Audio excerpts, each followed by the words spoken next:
the forward progress between Israel and Hamas. We reported last week and saw the moment in which President Trump was greeted with a standing ovation in front of the Israeli parliament when the remaining living hostages that were held by Hamas were returned. And we know in the coming days after that, there's been an exchange of Palestinian prisoners and detainees, along with those who had died but were still, their bodies still in custody of Hamas. This is a historic moment for really the world, but particularly the Middle East. And to join us this morning to talk about the historic nature and a little bit of the historic background of it as well, we have Dr. David Stenner. He's an associate professor of Middle East and North African history with Christopher Newport University. Thank you so much for joining us this morning. Thanks for having me.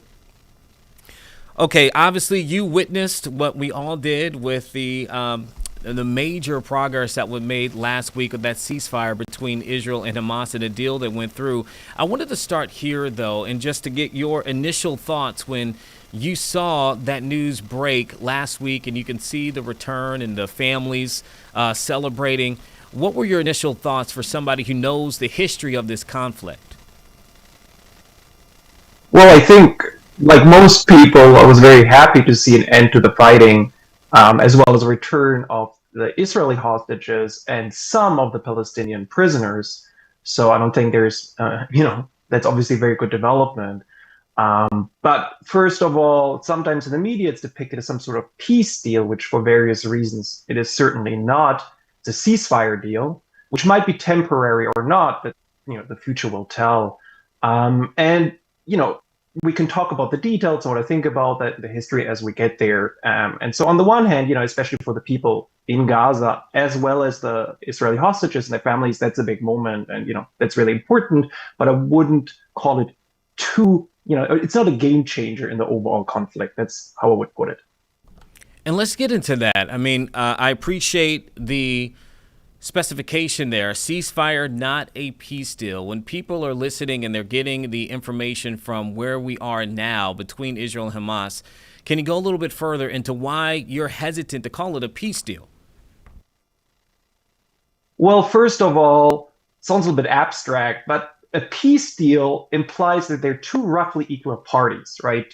Imperial Japan, the United States can have a peace deal, or Russia, Ukraine could technically sign a peace deal. But a sovereign nation state with a militant/terrorist organization, it's a completely they're not on the same political and diplomatic level. It can't really be a peace deal just per definition. More importantly, when you want to be less academic about it, a peace deal, in my opinion, would have to have at least a realistic chance of survival, of meaningful change in the short and intermediate and hopefully long term. And with regard to this specific ceasefire deal, I think that is, nothing is impossible, but it's extremely unlikely. And I think the most likely scenario will be sort of a return to some sort of status quo prior to October 2023. And every now and then, Israel will probably do some military campaign, short-lived, some bombing of Gaza. There might be some rockets fired back. Nothing on this scale as we see right now, I hope. But again, without, being able to predict the future, just based on the history, based on the facts on the ground, and based on the details of this ceasefire deal, I just deem it extremely unlikely that it solves anything because it doesn't actually address any of the issues except for, like all of the fighting right now, which is an important thing, and the return of the hostages. Let's get into the issues. You mentioned there that this does not necessarily solve the issues that really brought us here. A lot of people point to what took place October 7, 2023, but we know that this conflict goes well before that. Can you give our viewers and those who may not be well versed in really what the main issues are within this conflict? Can you give a little bit of the background on that to kind of spell it out for those who may not know? Yeah, gladly. Obviously, it's a dangerous question to ask a historian about the historical background without me going on for another hour right now. But the very brief version is, it is a struggle over land. Israel-Palestine, the Holy Land, is a territory roughly the size of Delaware. It's very small. We don't think about it that way. And there are two different national groups who want to live in this territory and both preferably have sovereignty. But that is technically not possible, at least within the confines of what is happening. So that is, very basically put, that's the issue. And sometimes, in media discourses, I don't want to blame like all media, but you hear things like, oh, it's an ancient conflict. That's why we can't understand it, which is untrue. The conflict is about, 120, 130 years old, depending on how you count. It's about religion. And because religion is, irrational, that's why it's so difficult to solve this issue. That is also untrue.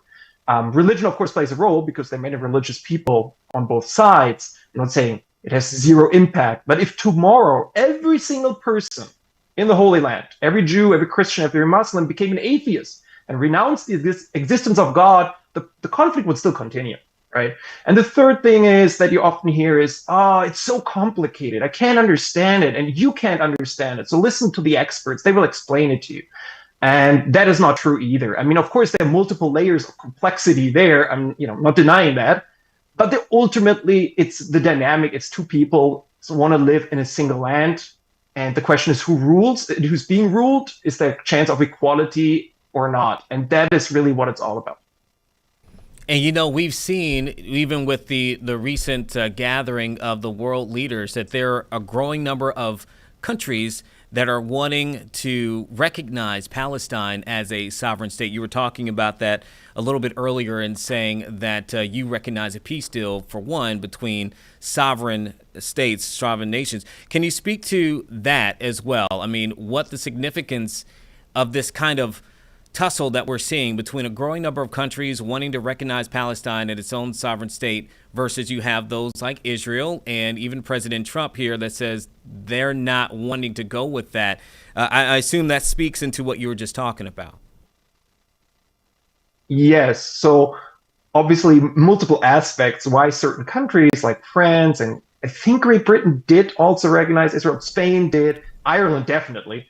On the one hand, definitely the right thing to do because, the United Nations divided the Holy Land in 1947 and obviously created Palestine and Israel. What happened afterwards is a different story, but, technically all these countries should have already recognized Palestine. At the same time, critics would point out that the question is like, what does it actually mean? So you say, okay, we recognize Palestine. You have a little office somewhere in London with the Palestinian flag. So what does it mean for the people on the ground, right? Like, do they have any political rights? Do they have any land? And, I don't want to be too cynical because I'm an optimistic person, but realistically speaking, the question is if this has any profound meaning. So I don't want to downplay it. I do think it's meaningful, but it's not like a complete game changer. The Israeli reaction is, very negative because from the viewpoint of the Israeli government and not all, but the vast majority of the political establishment, any recognition of a Palestinian state is completely unacceptable. And that question goes back to, again, to the beginning of the conflict. There have been historically different trends within the Zionist movement. Zionism being Jewish nationalism, this movement that emerges in Europe in the 19th century and ultimately seeks to, move Jews to Palestine to establish a Jewish national state. There are different trends within it. A major trend, which is sort of liberal to the World Zionist Organization. They organize much. There's a major left-wing socialist Marxist trend, and there's the revisionist trend, which is right-wing Zionism. I can talk more about that if you want, but there were multiple options on the table, perhaps, but ultimately, at the very least, since 1977, I would argue, there is really no chance that an Israeli government would recognize a Palestinian state. There were some moments of hope, around 2000, maybe 93, 95. Again, scholars will disagree. If you have 10 people, if you invite 10 people, they give you 10 different answers. Some say there was never a chance. Some say maybe a chance, perhaps. But right now, it's completely unlikely. Dr. Stenner, immediately following last week's announcement of the exchange of hostages and then some of the Palestinian prisoners and detainees, there were talks of, even from Israeli leadership, that President Trump should receive a Nobel Peace Prize, that they would work to put in the paperwork for him to get that award. From a historic standpoint, from the U.S.'s involvement in all this, how would you compare President Trump's and his administration's approach to this situation? Does it differ from any of our leaders in the past? Yeah, definitely. So, I mean, on the one hand, no. On the other hand, yes. So he is, 110% on the side of Israel. There is no like attempt of, balancing both sides or being pro-Israel, but also understanding the Palestinians. It's like 100% pro-Israel, which is why he's very popular. And last time I checked, he's the most popular politician in Israel. And I think he has by far the highest approval rating anywhere in the world in Israel. And he already had that during his first term because he's unconditionally pro-Israel. In the past, situation has been very different. I don't want to go through every president because that's probably too nerdy. But since the Johnson administration, the United States has become the patron, let's call it this way, of Israel. There was a moment under the Carter administration. Carter really tried to balance it out with also getting some, maybe Palestinian statehood. Then under Reagan, that really, he was the first to basically put a foot down, like, no, we will only support Israel in the context of the Cold War. Even under H.W. Bush, right, who was his former vice president, a Republican president, the administration, again, was pro-Israel, but tried to balance. It was a very nuanced approach, right? They also said we have to take Palestinian side seriously, et cetera, et cetera. Still under his son, even, and under, under Biden, it's almost all gone, any sympathy for any Palestinians. And under Trump 1 and 2, there's absolutely zero. So it's very important to understand the United States. If you say the United States brokers a deal, that's already like completely implausible to call it that because, a deal implies that some sort of neutral party brokers it and guarantees it. I don't even know. There's no realistic scenario where it could happen, but be as if, I don't know, Brazil, China, and France guarantee the deal. That would have some sort of legitimacy. But the United States is a belligerent on the side of Israel, so it doesn't. It has the power. We have the power to enforce something, but it's not as a neutral observer. And so, what you can say about President Trump, whether you like him or not, with regard to many other fields of policy, he doesn't believe in any of the mystification, right? So if you listen to Biden, who's like a long time Israel supporter, he talks about, a two-state solution, a democracy, human rights, everybody equal. And like Trump just doesn't believe in that. He just says, like, no, I want to do this deal. That's fine by me. Like if the Israelis are happy, that's great. And we'll do it. And so on the one hand, he is by far the most radically Israeli president, but at the same time, he's also just much more honest in just saying what he believes, whereas many of his predecessors believed similar things, not quite the same, but similar things, but they would have all this diplomatic language to give this impression of neutrality, et cetera, et cetera. So whether that's a good or bad development, I don't want to judge, but that's the way I think we can describe it best.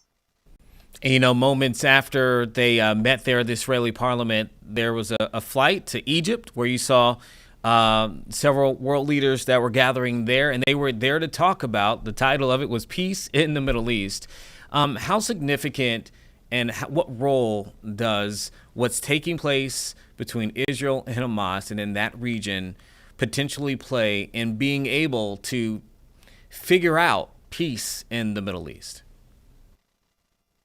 I mean, there's multiple levels there too, right? As I said earlier, ultimately it's one land, right? A very, very small territory, again, inhabited by almost 50 million people. And so, depending on who does the counting, but about 7.2 million Jews, about 7.6 million Muslim and Christian Palestinians, roughly, right?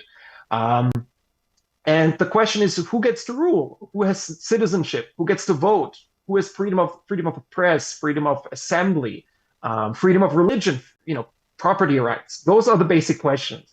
And until these are solved in an equitable manner that is acceptable to the overwhelming majority of the inhabitants, the way other conflicts around the world have been solved before, there is no solution, right? So Hamas is one militant movement, terrorist organization that emerges and becomes, hegemonic in Gaza.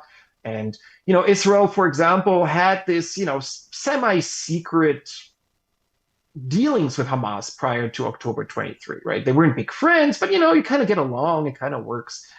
Then October 7th happens, the invasion of Gaza happens, and now we are where we are. But like again, right, unless you address the fundamental question here, not all of this is sort of, a band-aid solution, which, better than no solution, but it doesn't actually solve any problem. And then the other level to that is you mentioned all these world leaders, all these, Arab politicians, and many of the Arab states have over the time signed peace deals with Israel. All of them for different reasons. Egypt in 1979 that was the most important one, but now we have various Gulf countries, North African countries having done deals, the Abraham Accords with Israel, and more have started to sign on to this. And the main reasons for that have very little to do with the Palestinians. So in public, all of these Arab states are autocratic to dictatorial. That's very important. So when they do foreign policy decisions, they do not consult their own population. So they can, basically insulate it from what the inhabitants want, the vast majority of whom most Arabs do not agree with any sort of diplomatic relations with Israel. That's important. And why countries, let's say like Qatar or the UAE or Saudi Arabia are willing to do so is because they're very closely allied with the United States, security-wise, economically. And, the United States wants them to get along with Israel, so you kind of do it. They're not our puppet states. They're very important to understand. But they're closely aligned, and they view their interests as best served if they do what pleases Washington. That's one reason. The other reason is Israel has become, if not the major exporter of sort of surveillance and warfare technology around the world. Israel has a very highly sophisticated industrial military sector. It has spyware like Pegasus, which is, an amazing tool for it basically takes over your cell phone and then can activate the camera and all these things. Amazing tool. It has new AI abilities developed that can be used to surveil, social media and create aggregates, identify quote unquote troublemakers.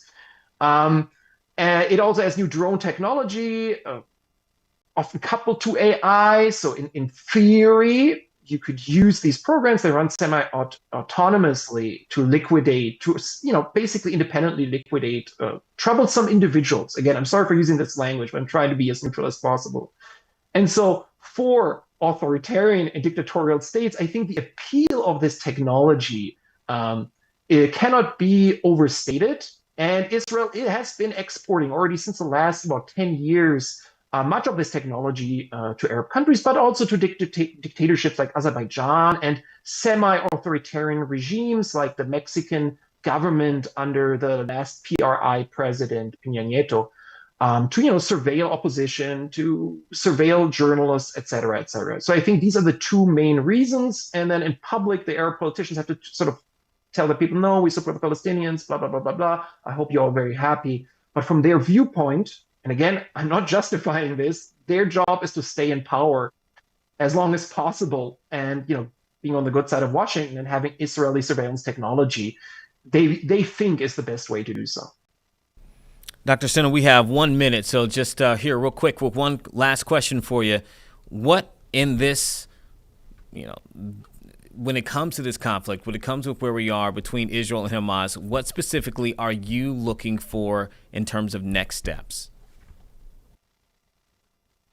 I mean, my hope, or realistically, my hope would, of course, be a democratic process involving all people in the Holy Land, in Israel, Palestine, Christian, Muslims, and Jews, and solving, creating a one state, two states, whatever the democratic process reveals, that also protects the rights of those that, the minorities. And that actually solves the conflict. But that will not happen.